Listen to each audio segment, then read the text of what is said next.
Hello, everyone. Welcome to this new IEN Talk. My name is Daniele Michele. I am the head of the IOTA Evangelist Network, and today we will be having Serguei Popov. Sergey is co-founder at IOTA, and he's also leading the IOTA Research Team. They are working to have a decentralized consensus, as you guys might know, on the co-decided project. So today, Sergey is going to be presenting on probabilistic consensuses, attractors, and freedom. I'm pretty sure this is going to be an amazing talk. As usual, we will be able to have a little Q&A once he finishes his presentation, so feel free to use the chat on the YouTube channel, on the live YouTube video, to submit your questions, and I'm going to be reading the questions once Sergey finishes. So without further ado, let's have Sergey. Hello, Sergey. Hello, Carpincho. Nice to meet you, and thanks everybody for coming here. Shall I begin? Yeah, go ahead. Yeah, okay. So today is it's a hopefully simple talk about probability, because, well, when something is probabilistic in the sense it may happen and may not happen, this means that there are no guarantees. And so people sometimes think, okay, if consensus is probabilistic, this should be bad because it's not deterministic, because something bad can happen, and everything that can happen will happen, so that is concerning. And I'm planning to explain why this is not so, why you should not be afraid of probabilistic stuff. Well, first of all, this is because basically everything is probabilistic. Like, you may be sure that tomorrow, I don't know, you will meet someone or something will happen, but as we all know, from time to time unexpected situations in life occur. And yeah, I will not elaborate on things that sometimes unexpectedly happen in life, but you can imagine that. Also, there is a kind of ultimate argument that you actually cannot be completely sure that you are not living in the matrix. So there are no guarantees, just because, Now, the good news is that if something occurs with positive probability, it does not yet mean that it will ever occur in the real life. Okay, but basically because probability can be very small, but we will discuss this shortly. Yeah, so there is something called the infinite monkey theorem in the popular culture. It is formulated, well, more or less like this. A monkey hitting keys at random on a typewriter keyboard will eventually type any given text, such as, for example, the complete works of William Shakespeare, or, I don't know, Encyclopedia Britannica, or whatever. So this fact is indeed true if you formalize it in a mathematical model. Okay, and it's even quite easy to prove using the so-called Borel-Cantelli lemma. However, it's a very good example of my previous statement that you can have a lot of things that happen with positive probability that will never happen in the real life, on the other hand. For example, let's not make the monkey type works of William Shakespeare. Let's try to make it type this simple sentence. The simple, just 3 words: cryptocurrencies space are space interesting. Well, let's suppose that we have some 50 keys on the typewriter's keyboard. The length of this phrase together with the spaces is 32. So you can calculate that the average time, the expected number of hits that the monkey needs to do to produce this cryptocurrencies are interesting, is more or less 50 elevated to 32, which is around 2.3 times 10 to 54. And this is a really, really large number. It's much larger than the total number of chess positions, and it's even a bit larger than the size of the monster group. Well, this is something really interesting and fascinating, and I encourage you to Google about it. It's really monster. But anyways,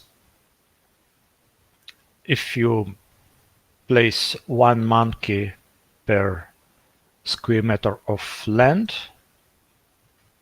on the whole planet, and every monkey will hit 1 key per second, then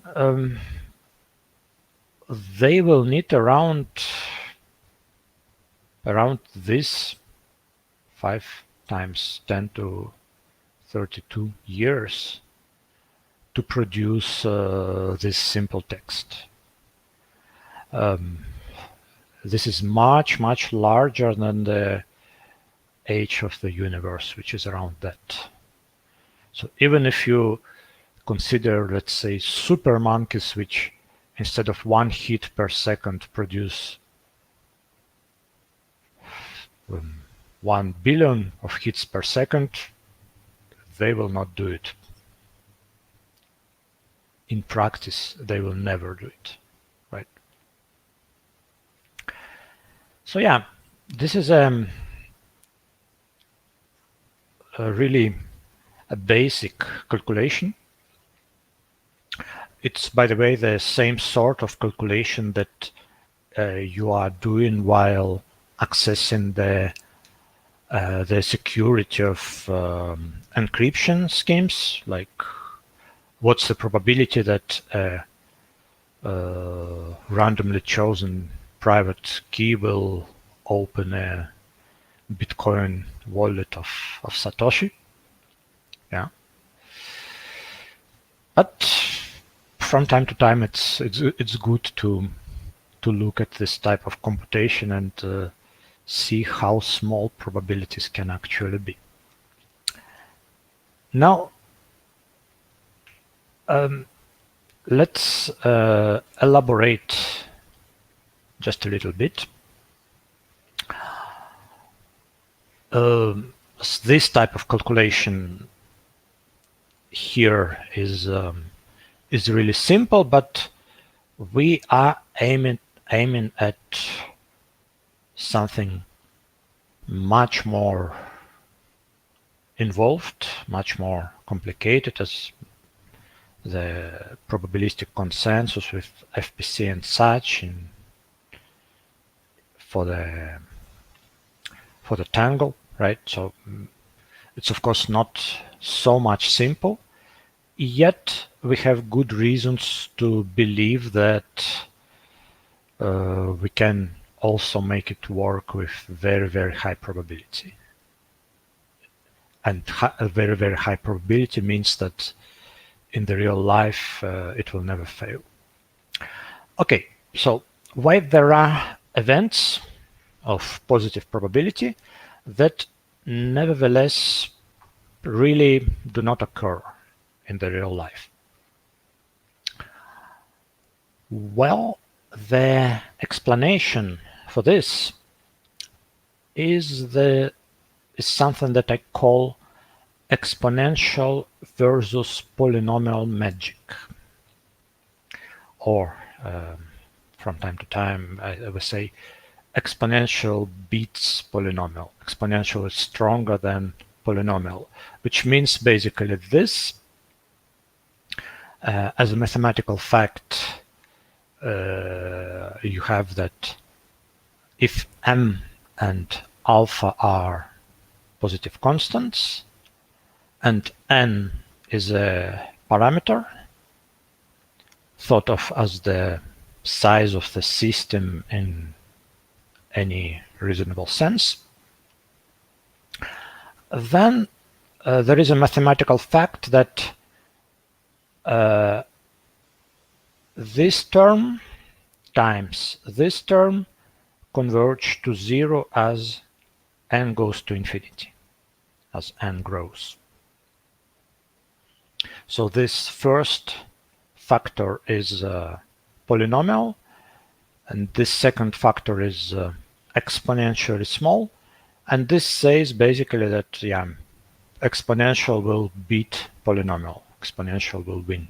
This first factor goes to infinity, the second factor goes to zero, but their product will go to zero and pretty fast. Okay, I will now explain what it has to do with probabilities.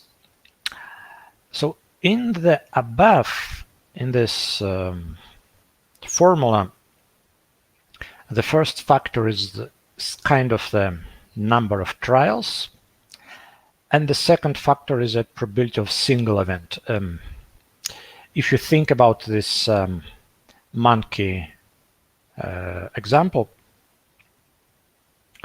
the number of trials are, well, just hits that all the monkeys will do in all these years, and probability of a single event will be that it just goes and types this straight away. So it basically says that if you have a polynomial number of trials, but the probability of success in any trial is exponentially small, then probability of at least one success, or maybe at least one failure, if you interpret, well, you can interpret it as success in this context, but in the context of IOTA, it would be failure of consensus, right? So it comes out from what we mathematicians call the union bound, also known as Boole's inequality or first Bonferroni inequality. It reads like this. So these A1, A2, etc., AN are events. For example, you can interpret it as, well, something bad happens with first transactions, something bad happens with second transactions, like this, for instance. I should have probably denoted them by B1, B2, etc. in this case, but okay. Now this notation here is the union of events. Union of events means at least one of them occurs. So union of events occurs if and only if at least one of those events occurs. And then we have this fact that as a general fact, it's a theorem, probability of union of certain events is upper bounded by is bounded above by the sum of probabilities. So if each term in this sum is bounded above by some p, then the probability that at least one bad thing happens is bounded above by n times p. So this n here is kind of the first term here, and this p here is this second term. Now, to make this work, we need to make this p really, really small. Okay. So we come to the following question. Why there are small probabilities, exponentially small? This would mean why there are really, really small probabilities, some events. Because, okay, sometimes we can just kind of calculate them. For example, you can calculate probability that a randomly chosen private key, a Bitcoin private key, will open a given Satoshi's address and make you rich. But what if the situation is not so simple? Well, the situation is indeed not so simple. There is something called in mathematics, especially in probability theory, there is something called concentration of measure. Well, it's an important and difficult part of mathematics, and I will, of course, not enter deep into it. But very informally, it can be formulated in this way. When there are many independent things that contribute to something, right? When there are many independent things that make something happen, then probabilities of atypical events are usually very small. In other words, when you have many independent factors playing role, it would mean that what happens typically would more or less always happen in practice. It would be extremely unlikely to get something really different. Well, just to make a simple example, which is, however, not so simple as that monkey calculation. Let's say that you have an ASIC and you are mining some blocks of some cryptocurrency, and it works in such a way that, well, the difficulty is such that you are mining 1 block per second in average. Now, suppose that you went traveling, or don't know, you didn't mine for some time, and you come back, but the difficulty increased quite a lot, and now the same ASIC only mines 1 block per 1,000 seconds in average. Okay. Now, it's true that, well, the average time to mine 1,000 old blocks is just the same as the average time to mine one new block after the difficulty increase. So in both cases, it would be equal to 1,000 seconds. Okay. Yeah, so mine 1,000 old blocks will take more or less 1,000 seconds, and mine one new block will take more or less 1,000 seconds on average. So are they kind of the same? Well, no. This is not quite the same as this, because basically in the former case, so mine 1,000 old blocks, the concentration of measure happens, and in the latter case, it does not happen. For example, what would be the probability that you mine one new block in less than 800 seconds? Well, it's possible to calculate it because basically from some theory we know that this time to mine one block has probabilistic distribution called exponential,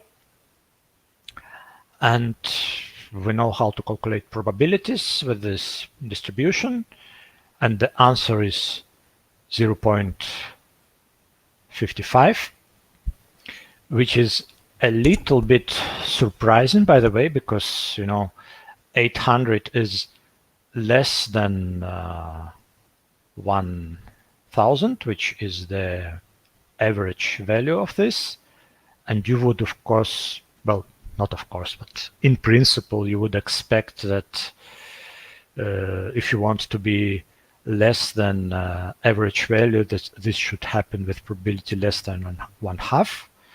Well, this is not always so, because in the case of exponential random variable, its median, what we call median, is approximately 0.69 times average. So it is indeed what should happen.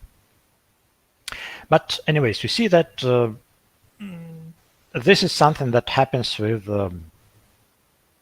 decent, even large probability, or somewhat large. Now,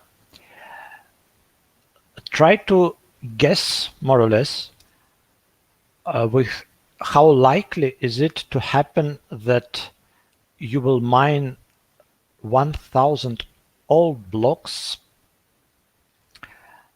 faster than in less time than 800 seconds. Well, this should be probably small, but how small? Should it be 0.1 or 0.001 or even less? Well, let me put the answer on the board here. So you see, it's around 1 over 10 billion. The chance that this happens is this small.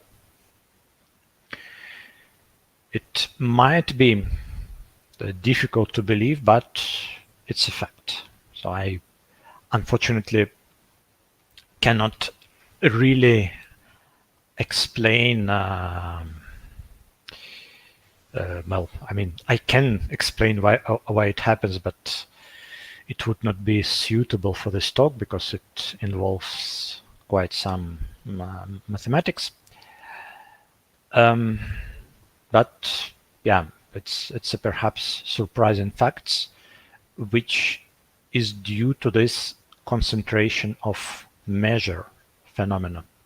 When there are when you are mining many independent blocks, the time to complete this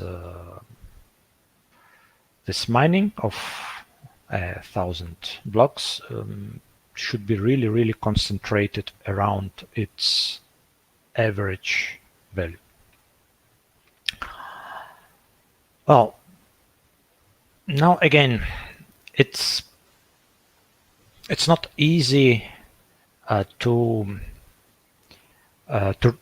recognize when this happens without special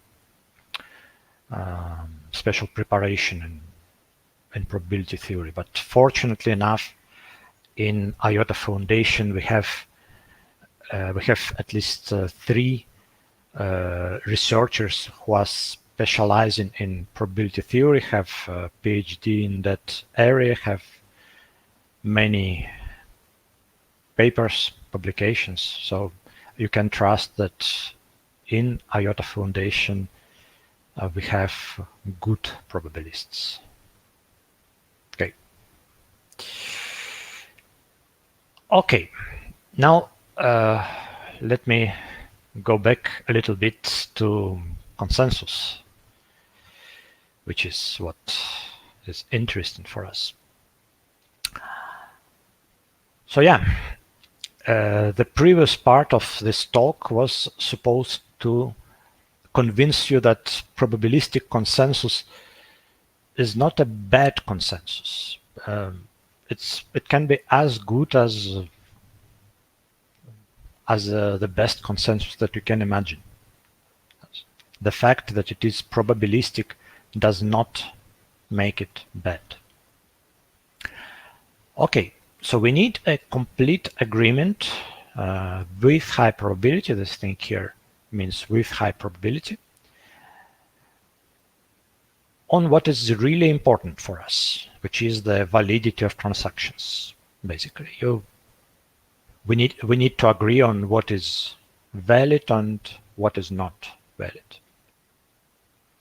But maybe there are some other things like, I don't know, local clocks of the nodes, the set of transactions which the nodes have seen up to given time, the mana that they calculate, the reputation, which is something more advanced than the mana, which is not yet in the in IOTA, but this is something which is planned for the future. I will comment on this later. On which so there are some other things on which really complete agreement is maybe not necessary. It's like, for instance, yeah, if you think of local clocks, or time is something on which you already have kind of approximate consensus. Like, you can always assume that in any reasonable system, at least the majority of participants will have more or less exact time. Time which is close enough to exact time. Well, why it's good to have some other things on which complete agreement is not necessary? Because, well, it's usually not easy to achieve an absolute consensus on something. So if you want to design a system on which where everybody really agrees on really everything, it might be difficult and it might limit your freedom really a lot, because there is no free lunch, and if you want something as difficult as a complete consensus on something, you have to pay for it. Let me go back to some Volcon potential intuition from my previous talk. where I had this kind of pictures of what stability means in probability, the dynamical system, physics, and such. So here, think about it as a ball on a hill. So when it's here on the top, it is stable. It's not going anywhere. But if you perturb it a bit, if you shift it a little bit here or a little bit here, it will go down like this or like that. So this is a situation that we call unstable or transient in probability, or sometimes repelling in dynamical system and such. And yeah, this is what we call null recurrent or neutral. So basically, if you move this thing a little bit, it will just stay there. So it's also not so interesting for us. Now, this is what is called stable or positive recurrent or attracting. This position here would be called attractor in dynamical systems and such, chaos theory, you know. And it's intuitively clear that when the situation is like this rather than like this, it would be even better from the point of view of reaching this place and staying here, right? So this is a kind of situation that we really want. So just I will, yeah, let me use this picture now. So we want the consensus to be kind of a strong attractor in our system. It's well, it's attractor in kind of loose sense, not really in the sense of dynamical systems and math, but it's just some state where you come and you stay, from where it's very difficult to come out and go far away from it. So basically, what we want, and we want to design the system, the consensus in IOTA, in more or less this way. So if you measure here on horizontal axis the disagreement of transactions validity, well, this should not basically come out of zero. And here on the vertical axis, you kind of measure all other stuff, disagreement on other things that can happen, like the nodes have different visions of this and that, and we want the system to be this, to have this property. If you are here, you will come to this vertical axis, which means that the disagreement on validity of a given transaction is just zero. Everybody agrees on this. And this FPC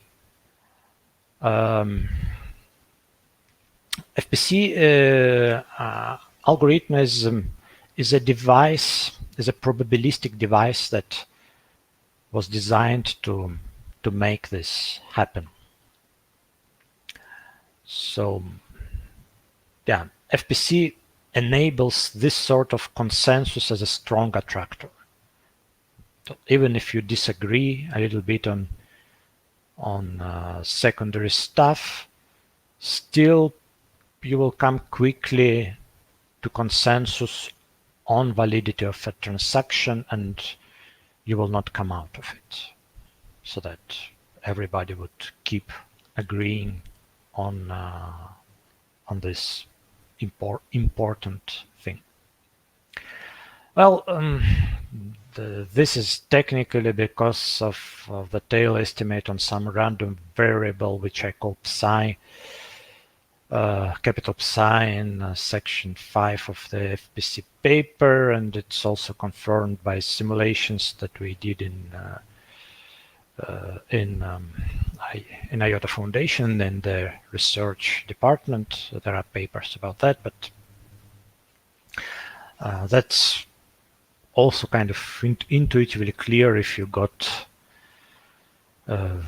probabilistic, if you got quite a lot of probabilistic intuition, let me say.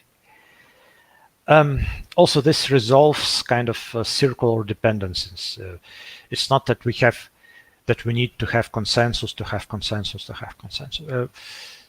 Even if we disagree a little bit on something, we will come to an agreement on what is really important for us. Now, since we don't need total consensus on secondary things, this gives freedom. So this is the third part of my talk. This gives us freedom to act, to behave, to design the system, right? We have this flexibility in designing the system and also easier scalability, because obviously when the system scales up, it becomes more and more difficult for everybody to agree on everything, but at least we know that the probabilistic mechanisms that we have in our system will help us to come to agreement on what is really important. Oops. So in particular, this would permit us to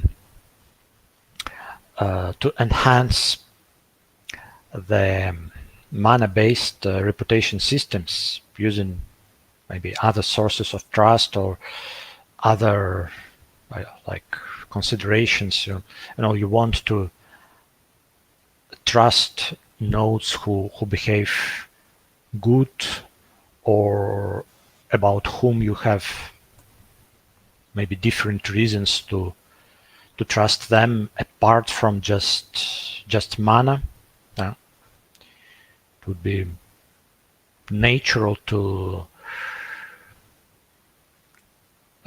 perfection the system in this way.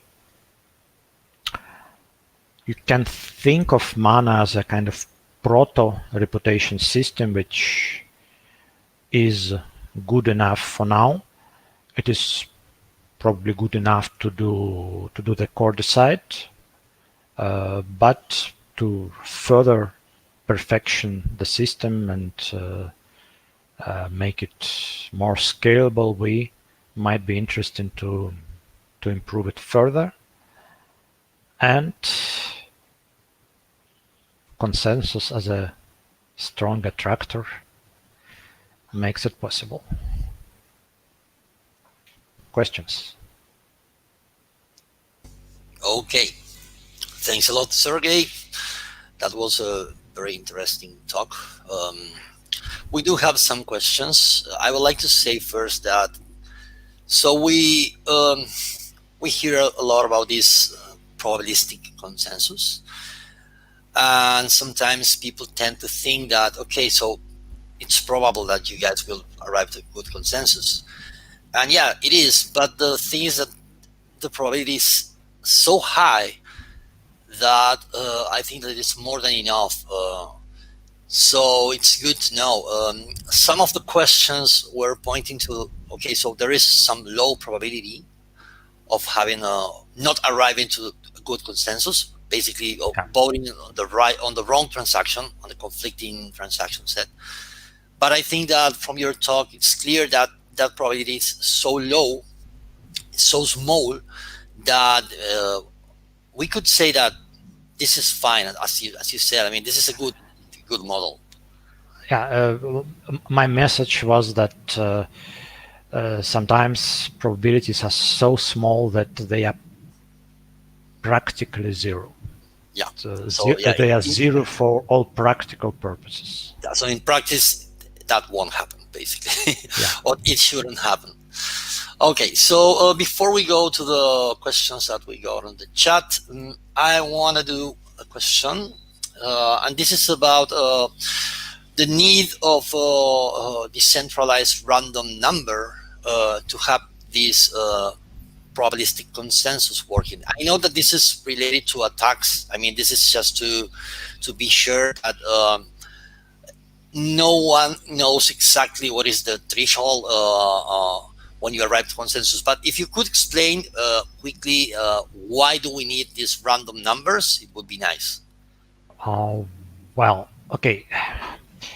It's not easy to explain it quickly, but actually I more or less explained it in my last talk. So basically, these random numbers are metastability breaking device. So metastability is something bad in this context. It means that system is stuck in a bad state, which is basically split state. Half of the system thinks transaction is valid, and the other half thinks it's invalid. And if you don't have a metastability breaking device, then metastability can hurt you. I mean, the attacker can hurt you through metastability. So that's more or less this, and I advise you to see my previous talk where I hopefully explain it in more detail. What is metastability, why it happens, and okay, I will. Okay, so let's get some questions from the chat. We have here one from Ben. Hey, Dan. Ben is asking, if someone checks IOTA seeds at random, say 1 every 2 seconds, and IOTA appreciates robust adoption, say 1 billion seeds in use, does a collision approach something realistically possible? Well, it does not, and it is a very easy calculation similar to this monkey, similar to this stuff here, which I did in the beginning of the talk. In practice, for the collision to occur, you have to have more or less the square root of all. You have to create more or less square root of all possible seeds, but the number of all possible seeds is so huge, so that the square root of this number is also very, very huge. For instance, the square root of this would be like something times 10 to what, 27, and 10 to 27 is also really, really huge. So yeah, this will never happen. Okay. Okay, I have another question here. This one is from Marcus. Let me see. It says the question to ask. Can you see the questions on the screen, Sergei? Well, I will have If you go back to. to the backstage, you will be able to read the questions. You can stop sharing the screen if you want. Yeah, let me maybe stop sharing the screen. Okay. So I think that now you can read Okay. the questions are displayed on the screen. So it says the Wait, wait, question wait, to wait. ask. Comments. Okay. Now I see. Yeah. Yeah, but it is on the screen at the bottom of the screen. So it says the question to ask in the monkey theorem is what is the probability of the monkey finding the solution within a given time frame in a certain confidence level? Well, this you can also calculate, and We should be doing all this math. yeah. Well, I can tell you actually. So if you want to calculate this, you can approximate this. So the time until monkey finds types the sentence is approximately exponentially distributed with the mean equal to what I calculated there. So you basically calculate probabilities for exponential distribution. And how to do this? Well, you have to read some probability 101 books. Okay. So let's move to the next question. Here we have Gustavo from Argentina. He's asking, what could be a strong indication that we are facing an invalid transaction? How hard is it for FPC to drop a transaction? Well, the strong indication that we are facing invalid transaction. Well, first of all, well, a transaction can be invalid in the sense that the signature doesn't work, or you cannot. It's not possible to parse it. I don't know. In this case, the nodes would just drop it, and it can be conflicting, and this means that there is another transaction somewhere that tries to spend the same output differently. So basically, if you see two transactions that try to spend the same money, at least one of them should be declared invalid. And FPC is designed to work in such a way that if initially the network believes that let's say the first transaction should be valid and the second not, then with very high probability all honest nodes will finalize on this, that first is valid and the second not. And if initially there was a considerable split, like you can think of an attacker who sends something to one place in the network and sends a conflicting thing in a place far away from it, and then when the transactions propagate, more or less half of the nodes would receive first one first and half of the nodes would receive the second one first, then FPC will likely just invalidate both ones. And this is fine because such a situation means that someone malicious tried to double spend, and when you do something malicious, you are supposed to be punished for this. So the network would just drop both transactions, and you will have some problems with spending these funds in the future. Okay, we have an interesting question here from Bill TFC. I don't know, it's a large name. I think I will have to read the first part, and then we have the question on the second part. So the first part says, attackers specifically target the unlikely events to get what they want. Think it's unlikely to get robbed. versus paying a robber to target you or voltage glitching to bypass hardware security. So now the question is, your fast probabilistic with Byzantine infrastructure paper and the simulations seem to assume unbiased, uniform random distributions. Doesn't that mean you are only considering the steady state and ignoring attack scenarios? Well, I have some difficulties to parse these questions. Let me take some time to read it and try to understand it in the first place. If you take a look on the chat at the right, Yeah, you have yeah, yeah. okay. I see it here. All voltage glitching to bypass. Well, okay.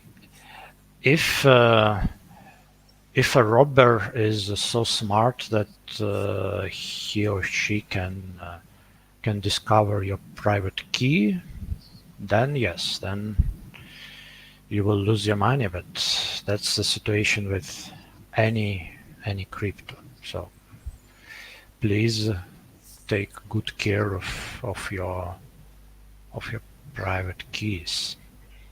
Now, regarding the if FPC paper,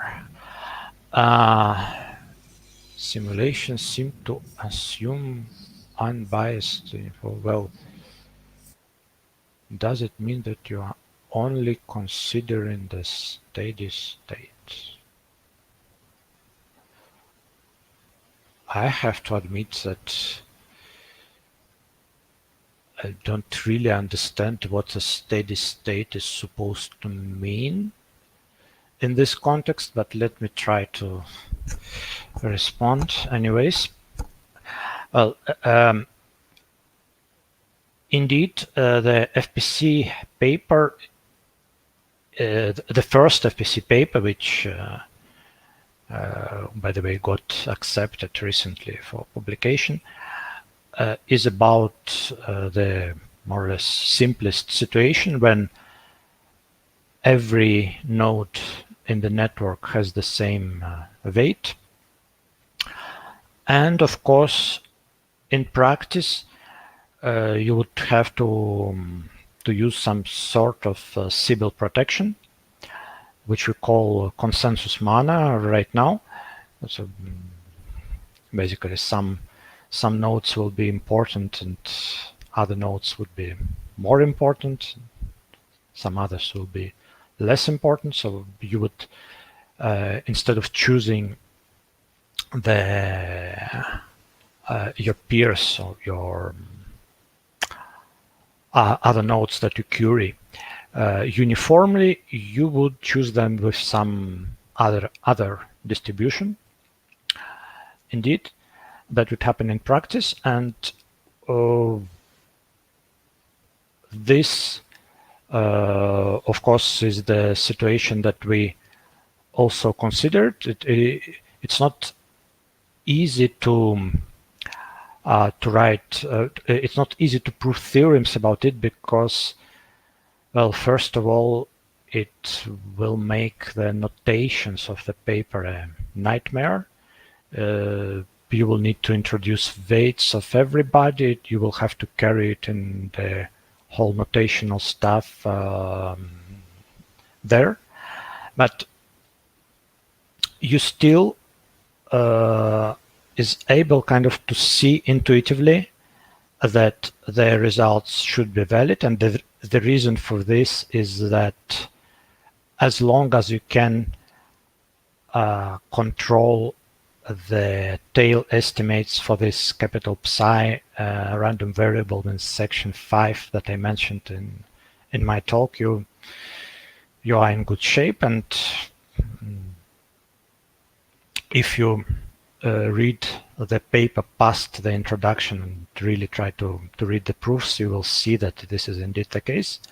And we also made quite some simulations of FPC with weights, and there are papers of Sebastian, Angelo, and others, and also Bill Buchanan, who that treat this case, and essentially they confirm that FPC keeps working well, and it also keeps working well even if you don't have a complete connection graph, which means that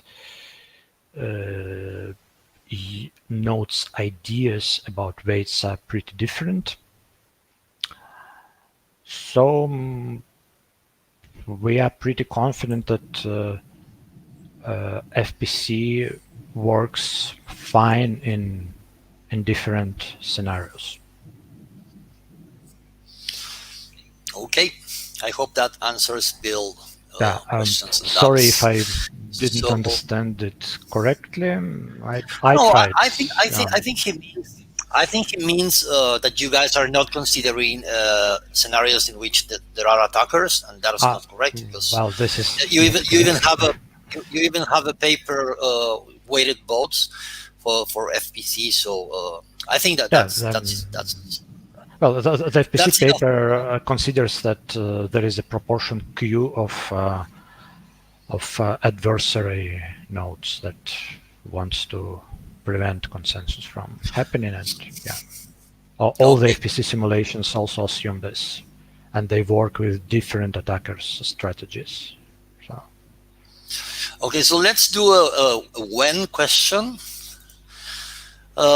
Tyson is asking, how confident are you that IOTA will be able to implement FPC and we will be rid of coordinator by Q1 of the next year, as stated in the roadmap? What do you think?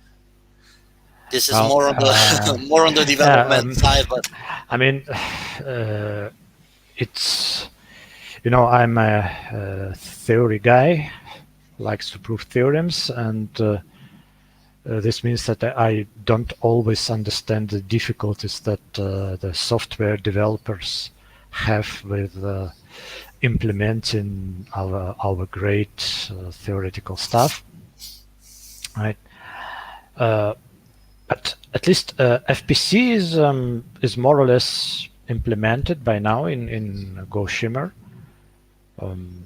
I think you can already play with it there.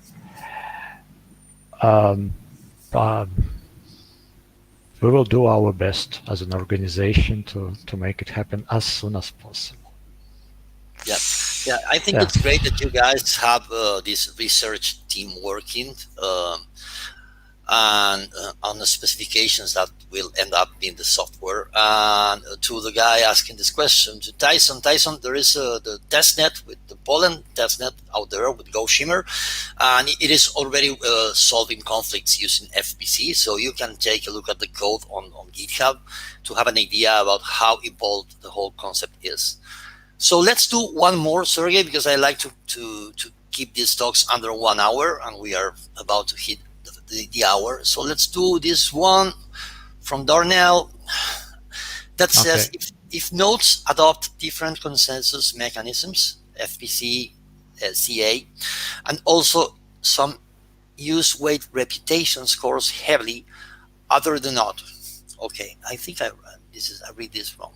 How does the network come to global consensus? So this is what I tried to address in the last part of the talk. So precisely, we want the network to be able to come to global consensus, even in the situation when nodes have different ideas on the secondary stuff. And basically, it's probabilistic magic called FPC. Even if the weights that you attribute to actors differ a little bit from one to another, it will still, and the proportion of the adversary is not too high, the network will still come to an agreement. Okay, so that's that's why we are talking about freedom here. Yeah. Because, yes, that's why we are talking about freedom. It's good to have freedom. Yeah.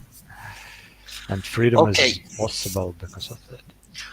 Okay, I think we're done, Sergey. We are 1 hour precisely 1 hour. So I want to thank you a lot for taking time to present this to us. Sometimes Thank you, your Carpinchi, for making it possible. sometimes your presentations are not that easy to grasp to the regular IOTA community members, but I think that it is very important the work that you guys are doing with the research team, and I'm pretty sure that this is going to be of value for a lot of people that will watch it later. So thanks a lot again, Sergey, for being part of the IEN Talks again. And Thanks, Carpinchi, and thanks everybody who came. yeah, thanks everyone who tuned in, and take care, guys. See you in the next IEN Talk. Bye. See you. Bye.